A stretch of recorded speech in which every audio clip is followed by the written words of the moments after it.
दोस्तों, हम लोग पहले क्वेश्चन से शुरुआत करते हैं। पहला क्वेश्चन में देखिए क्या दिया है। कौन से डिवाइस का प्रयोग टेलीफोन लाइन को पीसी से जोड़ने के लिए किया जाता है।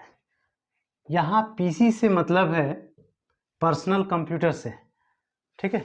जो हम डेस्कटॉप या लैपटॉप वगैरह जो भी यूज करते हैं वो हमारा पर्सनल कंप्यूटर है, ठीक है। तो आपके सामने ये 4 ऑप्शन है: modem, monitor, printer, hard drive, ठीक है। तो इस तरह से हम देख सकते हैं कि इसका राइट आंसर क्या होगा। तो इसका राइट आंसर है मॉडेम, पहला ऑप्शन, ठीक है। तो अब हम देख सकते हैं कि मॉडेम ही क्यों, ठीक है। अगर बात करें मॉनिटर की, तो मॉनिटर एक आउटपुट डिवाइस है। मॉनिटर एक आउटपुट डिवाइस है, ठीक है। प्रिंटर भी आपका आउटपुट डिवाइस है।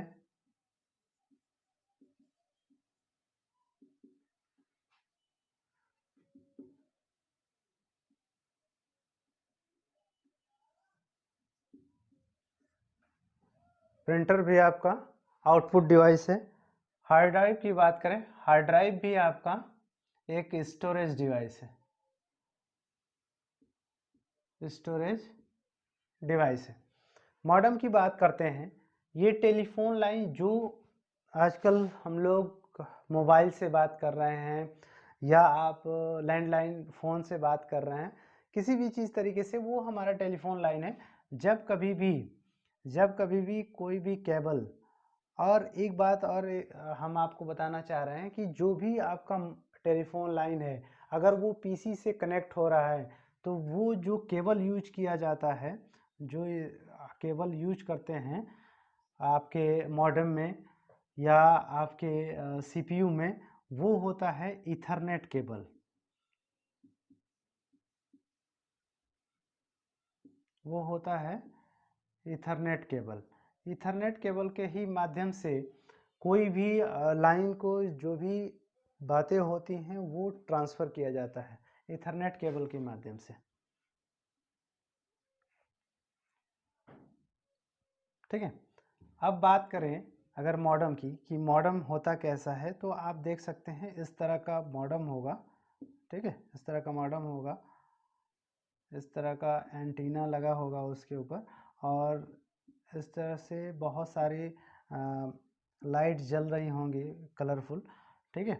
और उसमें इस तरह का यहाँ पे पोर्ट दिया होगा, इस तरह का पोर्ट जिसमें ये इथरनेट केबल ला के जोड़ा जाता है, ठीक है। तो हम पहले को देख सकते हैं, ठीक है। तो पहले का आंसर होगा मॉडेम। तो हम दूसरे क्वेश्चन की बात करते हैं। दूसरे क्वेश्चन में देखिए क्या दिया हुआ है। इनमें से कौन हार्ड कॉपी डिवाइस है। हार्ड कॉपी डिवाइस, आप देख सकते हो कि कोई भी पेपर, जैसे आप लोग ये पेपर देख रहे हैं, ये पेपर हार्ड कॉपी है, ठीक है। तो अगर उस तरह से उस कागज़ पे अगर कोई प्रिंट निकल रहा हो, ठीक है, तो वो हार्ड कॉपी कहलाता है, ठीक है। हार्ड कॉपी डिवाइस कौन कौन से हैं, देखिए। अगर आप इस तरह से देख सकते हैं कि कीबोर्ड से, क्या कीबोर्ड से हार्ड कॉपी निकल सकता है, तो आपका ऑप्शन होगा नहीं। जॉयस्टिक से देखें तो नहीं निकल सकता, स्कैनर से देखें नहीं निकल सकता, तो आपके पास ऑप्शन क्या बचा, प्रिंटर। यानी कि अगर आपसे पूछा जाए कि निम्न में से कौन हार्ड कॉपी डिवाइस है, तो आपका उत्तर होगा प्रिंटर, ठीक है। अब बात करते हैं बाकी ये जितने सारे हैं ये किस प्रकार के डिवाइस हैं, ठीक है। तो आपको हम बताना चाह रहे हैं कि ये जो कीबोर्ड है, कीबोर्ड आपका इनपुट डिवाइस है, इनपुट डिवाइस है। स्कैनर भी आपका इनपुट डिवाइस है।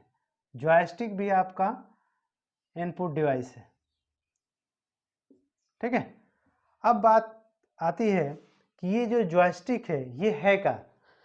एक्चुअली जॉयस्टिक जो है, जो बच्चे गेमिंग करते हैं, गेम खेलते हैं, उनके लिए ये यूज होता है, ठीक है।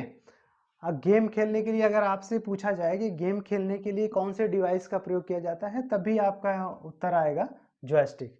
ठीक है, तो आप देख सकते हैं। अगर प्रिंटर की बात करें तो ये आपका आउटपुट डिवाइस है। अब अगर हम बात करते हैं कि हार्ड कॉपी की, तो आपसे कभी कभार क्वेश्चन ये भी पूछ सकता है कि हार्ड कॉपी को सॉफ्ट कॉपी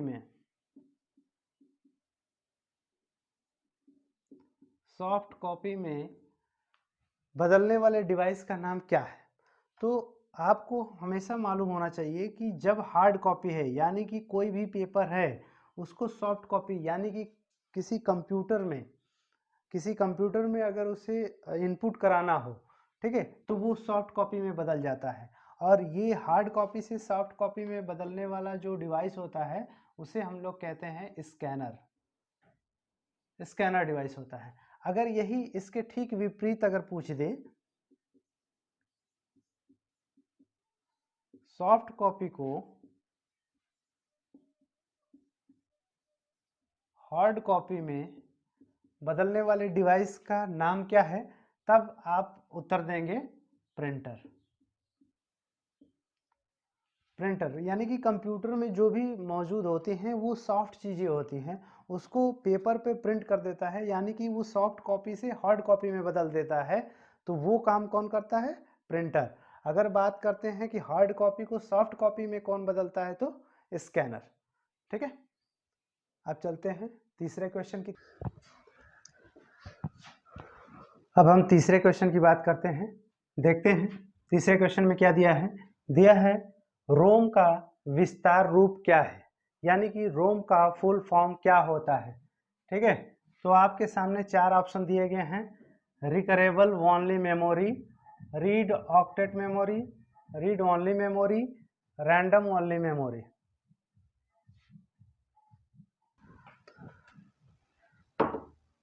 तो इसका सही उत्तर होगा option C, read only memory. Read only memory. ठीक है, अब बात कर लेते हैं कि ये रोम है क्या। ठीक है, तो रोम के बारे में हम थोड़ी कुछ रोचक जानकारियां ले लेते हैं, ताकि अगर रोम से रिलेटेड कोई ऐसी चीज़ें पूछी जाती हैं तो आप आसानी से बता सकें। ठीक है, तो रोम की बात करें अगर, ठीक है, तो रोम प्राइमरी मेमोरी का भाग होता है। रोम प्राइमरी मेमोरी का भाग होता है। ठीक है, प्राइमरी मेमोरी के दो भाग होते हैं, रैम और रोम। ठीक है, दो भाग होते हैं। अब बात करते हैं रोम की। ठीक है, तो रोम को बहुत सारे और नामों से जाना जाता है, जैसे रोम। ठीक है, रोम एक अस्थाई मेमोरी होती है, अस्थाई मेमोरी होती है। ठीक है, इसको इंग्लिश में नॉन वोलाटाइल मेमोरी कहते हैं। ठीक है, नॉन वोलाटाइल मेमोरी।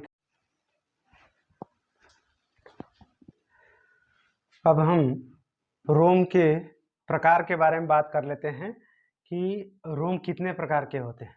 ठीक है, तो रोम को यहाँ पे हम लिख देते हैं, इसको मिटा देते हैं। ठीक है, इसको हम मिटा देते हैं रोम को।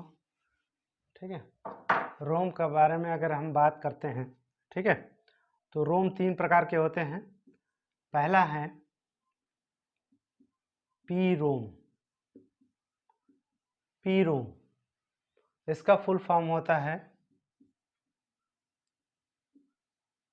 Programmable read only memory. Read only memory. ठीक है, उसी तरह से दूसरे की बात करें तो ईपी रोम होता है, जिसका फुल फॉर्म होता है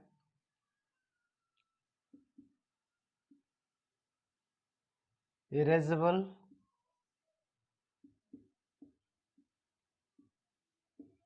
प्रोग्रामेबल रीड ओनली मेमोरी। ठीक है। तीसरे की बात कर लेते हैं। तीसरा होता है EEPROM। EEPROM इसका फुल फॉर्म होता है electronically erasable programmable read only memory. ठीक है। तो इस तरह से हम देख सकते हैं। अब हम प्रश्न नंबर 4 के बारे में बात कर लेते हैं कि प्रश्न नंबर 4 में क्या दिया हुआ है। तो देख सकते हैं इसमें दिया है हम इसके प्रयोग से डॉक्यूमेंट बना सकते हैं। यानी कि आपको इन 4 ऑप्शनों में से देख के बताना है कि इन 4 ऑप्शन में वो कौन सा ऐसा ऑप्शन है जिसकी मदद से हम कोई भी डॉक्यूमेंट को बना सकते हैं या क्रिएट कर सकते हैं। तो देखिए इसका आपको अगर बात करें कि इसका ऑप्शन की, तो इसका ऑप्शन होगा ऑप्शन ए, यानी कि MS वर्ड। वर्ड एक ऐसा फॉर्मेट है जिसमें हम कोई भी डॉक्यूमेंट को क्रिएट कर सकते हैं। ठीक है। अगर बात करें एक्सेल की, ठीक है, तो एक्सेल में कोई भी जो भी कैलकुलेशन से संबंधित बात होती है या कोई भी ऑफिशियल डाटा तैयार करना होता है, उसके एक एक जो कह सकते हैं डॉक्यूमेंटेशन के बारे में बात कर सकते हैं, या फिर आप कह सकते हैं कि उसकी डाटा एंट्री के बारे में बात कर सकते हैं, उसकी क्वांटिटी, क्वालिटी, उसका सीरियल नंबर वगैरह, इन सब चीज़ों के बारे में अगर हम बात करें तो वो सारे के सारे फीडिंग कहाँ होते हैं? MS एक्सेल में। अब अगर बात करते हैं पावर पॉइंट की, तो पावर पॉइंट में कोई भी जो भी आपका डाटा तैयार होता है वो एक स्लाइड रूप में होता है, उसका एनिमेशन तैयार किया जाता है। एनिमेशन के माध्यम से कोई भी चीज़ हम समझा सकते हैं। ठीक है। तो स्पेशली अगर कोई भी डॉक्यूमेंट वगैरह बनाना हो तो ज़्यादातर जो यूज होने वाली चीज़ है वो MS वर्ड है। अगर पेंटिंग की बात करें तो पेंटिंग में हमेशा कोई भी पिक्चर ड्रा करना हो, उसको कलर करना हो, उसको मॉडिफिकेशन करना हो या पिक्चर में कुछ चेंजिंग करना हो तो आप पेंट का प्रयोग कर सकते हैं। ठीक है। तो इसका राइट आंसर होगा ऑप्शन ए।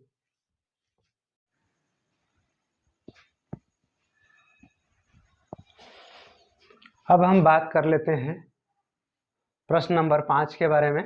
ठीक है।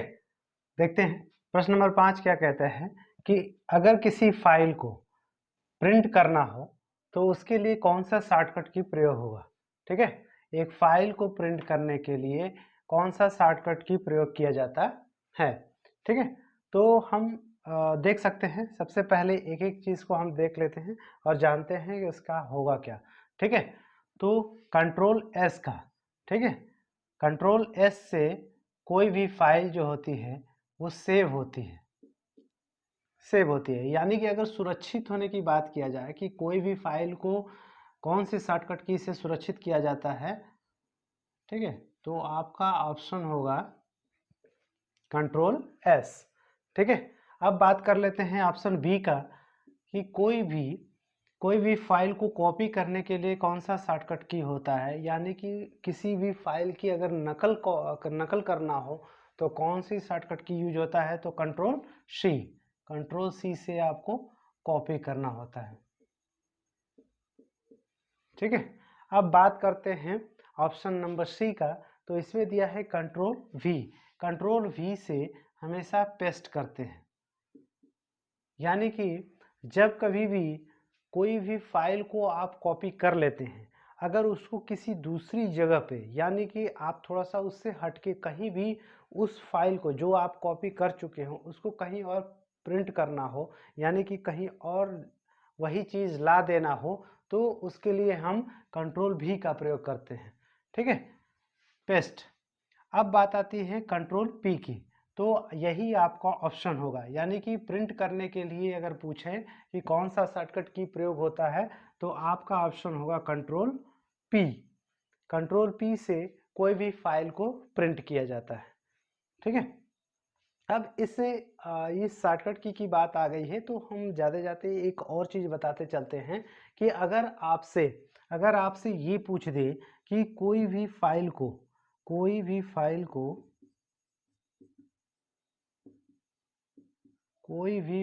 को अगर एक जगह से दूसरी जगह मूव कराना हो,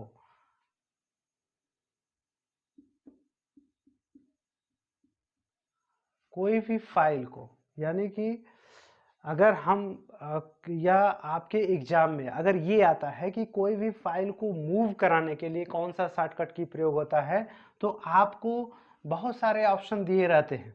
अगर उसमें आपको ढूंढना है कि सबसे पहले क्या करना होगा, तो मूव कराने के लिए कट प्लस पेस्ट किया जाता है।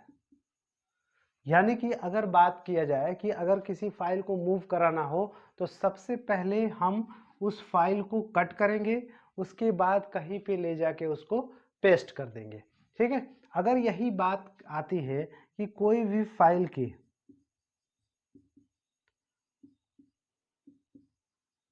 फाइल की नकल